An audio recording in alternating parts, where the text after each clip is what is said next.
നിങ്ങളുടെ favourite shows ഇനി ഒരിക്കലും മിസ്സാവില്ല. ഇപ്പോൾ C5 കാണും നിങ്ങളുടെ ഫേവറേറ്റ് ഷോ തികച്ചും സൗജന്യമായി. മമ്മി വിചാരിക്കും പോലെ അല്ല കാര്യങ്ങള്. തലപ്പത്തെത്തിക്കഴിഞ്ഞാ പിന്നെ അവൾക്കും നല്ല സ്വാധീനമൊക്കെ വരും. പിന്നെ അവളെ ഒതുക്കാൻ എളുപ്പമല്ല. എടി മോളെ, നീ പേടിക്കാതെ. അന്ന് ക്ലബിൽ അവള് പാടാൻ വന്നു. എന്തുകൊണ്ടാ? പേടിച്ചിട്ട്, ദൈവത്തെ പേടിച്ചിട്ട്. നമ്മൾ കൊട്ടേഷൻ കൊടുത്തിറക്കിയ സന്യാസി പറഞ്ഞ കാര്യങ്ങൾ അവളെ പേടിപ്പിച്ചിട്ടുണ്ട്. ഇനി അവള് നമ്മളെ വിട്ടു പോവില്ല.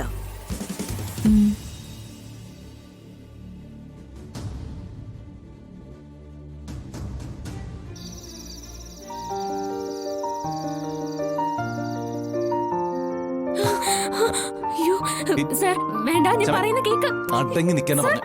നിക്ക് ശമേ, ഓടാൻ ശ്രമിക്കരുത്. ശമേ, അവിടെ നിൽക്കാനാ ഞാൻ പറഞ്ഞത്. ഇല്ല സർ, സർ ഞാൻ പറയുന്നത് കേക്ക് പ്ലീസ്. ശമേ, മര്യാദയ്ക്ക് ഇങ്ങോട്ട് വരാനാ ഞാൻ പറഞ്ഞത്. സർ ഞാൻ പറയട്ടെ. സർ വേണ്ട. ആ ശമേ, ഇവിടെ വരാനാ ഞാൻ പറഞ്ഞത്. സർ, സർ വേണ്ട. എന്നെ അങ്ങോട്ട് വരുത്തരുത്. Sir please sir. വരില്ല. ഇവിടെ വരാനാ ഞാൻ പറഞ്ഞത്.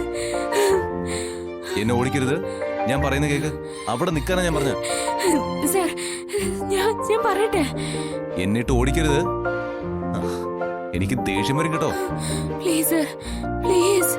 ഞാൻ തളർന്നു, അതുകൊണ്ടാ. ഞാൻ തൊഴുവാ, പ്ലീസ്.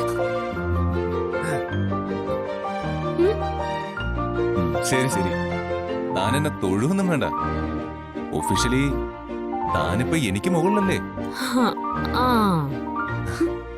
അതുമല്ല, ശ്യാമ പറയുന്ന അനുസരിച്ചോളന്നാ ഇവിടുത്തെ തീരുമാനം. അത് ഞാൻ അങ്ങ് അനുസരിച്ചേക്കാം. നിക്ക്.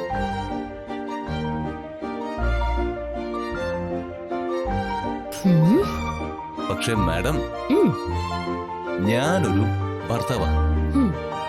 ഭർത്താവിനും ഭാര്യയിലും ഭാര്യയ്ക്ക് ഭർത്താവിലും ചില അവകാശങ്ങളൊക്കെ ഉണ്ട്. അത് നിഷേധിക്കരുത്. അറിയാം സർ, തീർച്ചയായിട്ടും അറിയാം. എന്തായാലും നാളെ തിരുമുൽപ്പാട് തിരുമേനി വന്ന ജാതകം നോക്കി ദിവസം പറയുമല്ലോ. അതുവരെ അമ്മയ്ക്ക് കൊടുത്ത വാക്ക് പാലിച്ച് തന്നെ പോണം. അതിന് സാർ എന്നെ അനുവദിക്കണം. ഇന്ന് ഞാൻ ഏറ്റവും കൂടുതൽ സന്തോഷിച്ചതേ എന്നെ അമ്മ അംഗീകരിച്ചതിനോ എനിക്കിവിടെ അധികാരം കിട്ടിയതിനോ ഒന്നും അല്ല. കൃഷ്ണ തുളസിയുടെ പാട്ട് കേട്ടതുപോലും അല്ല.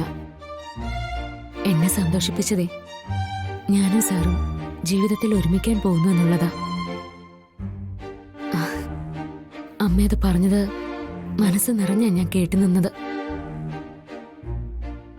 ഒരുപാട് കാലമായിട്ട് ഞാൻ കാണുന്ന സ്വപ്നം സത്യാവാൻ പോകുന്നത്. ഡൗൺലോഡ് ചെയ്യൂ C5 ആപ്പ്. കാണൂ എല്ലാ എപ്പിസോഡുകളും സൗജന്യമായി.